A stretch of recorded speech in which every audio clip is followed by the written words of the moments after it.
Hello students, मैं हूं विकास और मैं आप सभी का नॉलेज बीम यूट्यूब चैनल के एक नए वीडियो में पुनः स्वागत करता हूं। स्टूडेंट्स, आज की वीडियो में हम लोग सिंटेक्स टॉपिक के अंतर्गत पार्टिसिपल व जिरंड के बारे में जानेंगे। साथ ही साथ पार्टिसिपल व जिरंड संबंधी हमको वाक्य में क्या एरर देखने को मिल सकते हैं, हम इसके बारे में भी इस वीडियो में देखने वाले हैं। तो चलिए बगैर समय वेस्ट के वीडियो स्टार्ट करते हैं। तो सबसे पहले जानते हैं कि यह जिरंड क्या होता है। जिरंड वर्ब के फर्स्ट फॉर्म में अगर आप आईएनजी लगाते हैं तो आपका जिरंड निर्मित होता है और यह वाक्य में नाउन का कार्य करता है। ठीक है, नाउन की तरह कार्य करता है और इसका हिंदी अर्थ लेंगे तो क्रिया के अंत में आपको ना देखने को मिलेगा। अच्छी तरह एग्जाम्पल की सहायता से स्पष्ट कर देता हूं, जैसे आई लाइक प्लेइंग क्रिकेट, मैं क्रिकेट खेलना पसंद करता हूं। तो यहां पर जो आपका प्लेइंग है, खेलना, यह आपका जिरंड है। आई लाइक प्लेइंग क्रिकेट, मैं क्रिकेट खेलना पसंद करता हूं। देख सकते हैं ना लास्ट में आपको देखने को मिल रहा है क्रिया के अंत में, तो यह आपका जिरंड है। इसके बाद बात करते हैं पार्टिसिपल के बारे में। पार्टिसिपल, तो पार्टिसिपल एक ऐसा वर्ब होता है जो कि वाक्य में वर्ब प्लस एडजेक्टिव दोनों का कार्य करता है। तो पार्टिसिपल एक ऐसा वर्ब है जो वाक्य में वर्ब तथा एडजेक्टिव दोनों का कार्य करता है। इसे भी मैं अच्छी तरह आपको एग्जांपल की सहायता से स्पष्ट करता हूं, जैसे आई सा अ वाउंडेड स्नेक, मैंने एक घायल हुए सर्प को देखा। तो यहां पर जो वाउंडेड है या स्नेक की विशेषता बतला रहा है और साथ ही साथ वर्ब है, तो इस वजह से हमारा क्या है, पार्टिसिपल है। तो पार्टिसिपल एक ऐसा वर्ब होता है जो वाक्य में वर्ब तथा एडजेक्टिव का कार्य करता है। तो यहां पर स्नेक की विशेषता वाउंडेड बतला रहा है, तो यह हमारा पार्टिसिपल हुआ। इसके बाद यह पार्टिसिपल जो होता है तीन प्रकार का होता है। पहला होता है प्रेजेंट, प्रेजेंट पार्टिसिपल। दूसरा होता है आपका परफेक्ट पार्टिसिपल और तीसरा आपका होता है पास्ट पार्टिसिपल। तो ये आपके तीन प्रकार के पार्टिसिपल होते हैं। बात करते हैं प्रेजेंट पार्टिसिपल की। तो प्रेजेंट पार्टिसिपल जो है यह वर्ब के फर्स्ट फॉर्म में आईएनजी लगाने से बनता है। तो वर्ब के फर्स्ट फॉर्म में अगर आप आईएनजी लगाते हैं तो आपका प्रेजेंट पार्टिसिपल बनता है। ठीक है, यह प्रेजेंट पार्टिसिपल है, याद रखिएगा। और इसका हिंदी अर्थ लेंगे तो क्रिया के अंत में आपको ते हुए शब्द देखने को मिलेगा। तो जैसा कि आप सभी को पता है कि जिरंड भी वर्ब के फर्स्ट फॉर्म में आईएनजी लगाने से बन रहा था, लेकिन इसका हिंदी अर्थ ले रहे हैं तो क्रिया के अंत में ना आएगा। जबकि प्रेजेंट पार्टिसिपल के बारे में बात करें तो प्रेजेंट पार्टिसिपल भी वर्ब के फर्स्ट फॉर्म में आईएनजी लगाने से बनता है, लेकिन इसका हिंदी अर्थ लेंगे तो क्रिया के अंत में ते हुए आपको देखने को मिलेगा।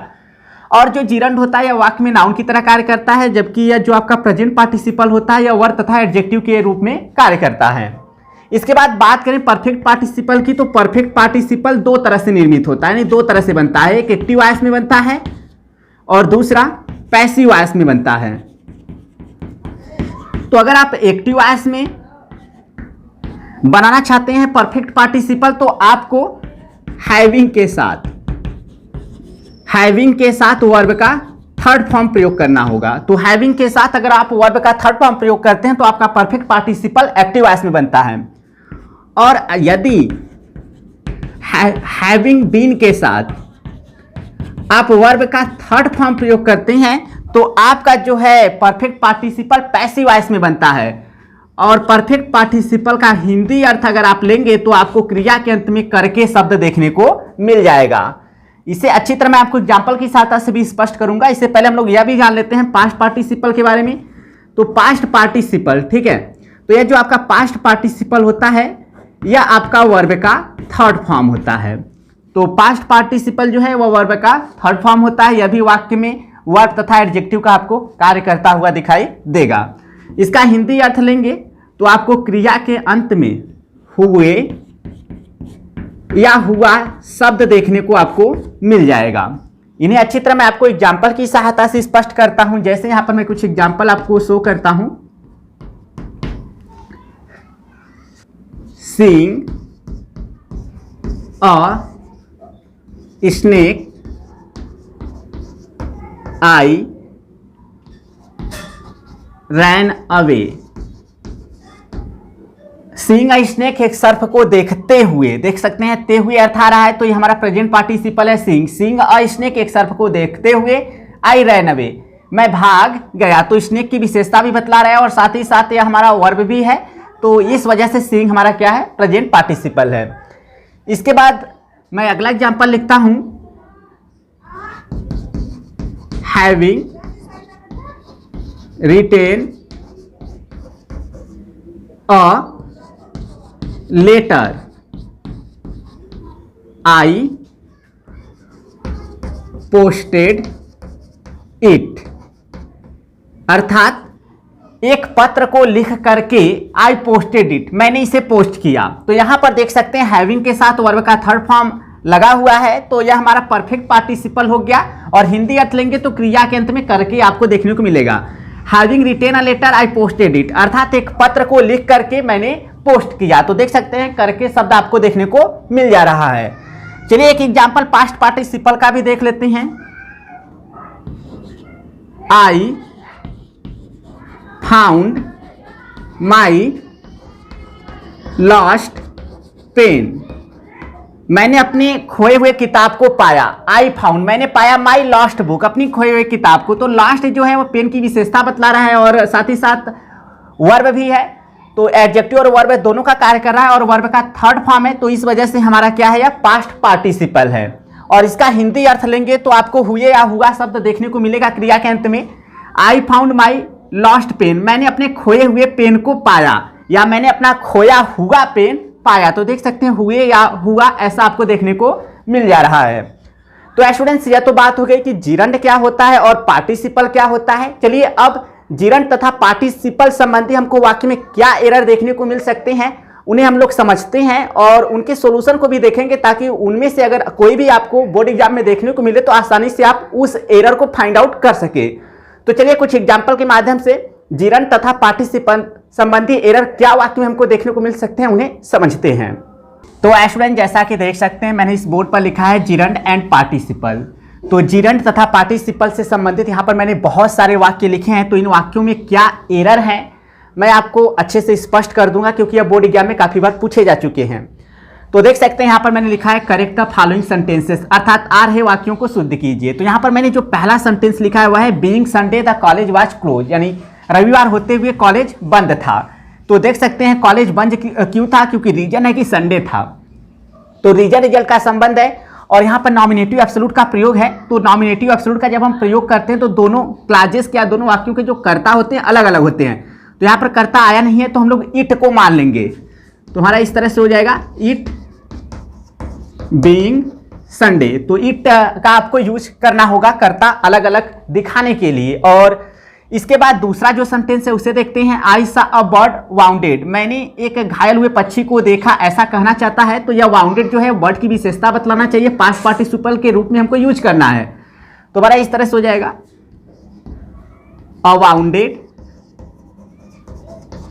बर्ड, ठीक है। तो इस तरह से आई सा अ वाउंडेड बर्ड, मैंने एक घायल हुए पक्षी को देखा। तो वाउंडेड जो है वह बर्ड की विशेषता बतला रहा है, अर्थात नाउन की विशेषता बतला रहा है, ठीक उसी से पहले प्रयोग होगा। इसके बाद बीइंग फाइन वेदर, अच्छा मौसम होते हुए, ही वेंट आउट, वह बाहर गया। वह बाहर क्यों गया, तो रीजन है कि मौसम अच्छा था। और यहाँ पर नॉमिनेटिव एब्सोल्यूट का प्रयोग है, तो हमको कर्ता अलग अलग दिखाना है, तो इसमें भी हमको इट का ही प्रयोग करना होगा। तो हमको लिखना होगा इट बीइंग, जैसा कि इससे पहले वाले वाक्य में आया हुआ था।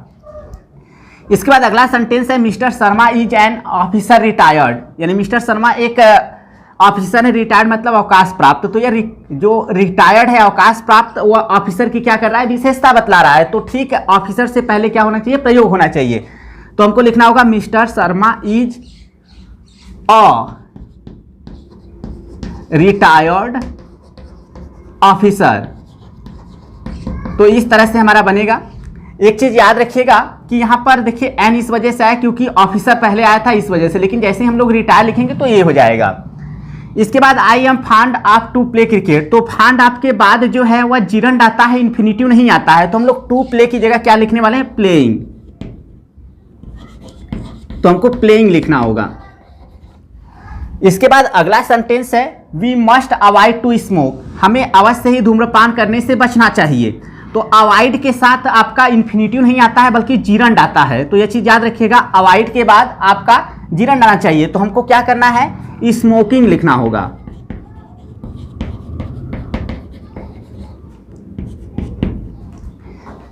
इसके बाद अगला सेंटेंस है my brother prevented me from to play cards, यानी मेरे भाई ने मुझे कार्ड खेलने से रोका। तो यहाँ पर प्रिवेंट आ चुका है, तो प्रिवेंट के साथ हमारा इन्फिनिटिव नहीं चलता है बल्कि जीरंड चलता है। यह चीज याद रखिएगा, प्रिवेंट के साथ हमारा जीरंड चलता है। तो हम लोग टू प्ले नहीं लिखेंगे बल्कि हमको प्लेइंग लिखना होगा, ठीक है। इसके बाद अगला सेंटेंस है all depends on Harish pass the examination. तो एक चीज याद रखिएगा, आपका जो नाउन या प्रोनाउन पजेसिव केस में आता है तो उसके बाद जीरंड का प्रयोग होता है। तो यहाँ पर हरी जो नाउन है वो हमारा पजेसिव केस में आया है, तो उसके बाद हमारा जीरंड आना चाहिए। तो पास नहीं रहेगा बल्कि पासिंग रहेगा। तो स्टूडेंट्स, यह थे कुछ इंपॉर्टेंट क्वेश्चंस जो कि जीरंड तथा पार्टिसिपल से संबंधित। इसमें क्या एरर था मैंने आपको बताया। आई होप आप इन सारे एरर्स को अच्छी तरह से समझ गए होंगे। और जाते जाते यहाँ पर मैंने एक क्वेश्चन आपके लिए लिखा है और आपको इस सेंटेंस में बताना है कि क्या एरर है और अपने आंसर को कमेंट के माध्यम से सेंड करना है। तो आई होप आपको ये वीडियो काफी हद तक अच्छा लगा होगा। यदि वीडियो अच्छा लगे तो प्लीज वीडियो को कीजिएगा लाइक और अपने उन फ्रेंड्स के साथ शेयर कीजिएगा जिनके लिए वीडियो यूजफुल हो सकता है। और साथ ही साथ यदि आप बोर्ड एग्जाम के लिए अच्छी तरह से इंग्लिश की प्रिपरेशन करना चाहते हैं तो आप मेरे चैनल को विजिट कीजिए और प्ले लिस्ट में जाकर चेक कीजिए, आपको सारे टॉपिक्स पर वीडियो देखने को मिल जाएंगे। तो इस वीडियो में फिलहाल इतना ही, मिलते हैं नेक्स्ट वीडियो में। तब तक के लिए thank you so much for watching this video.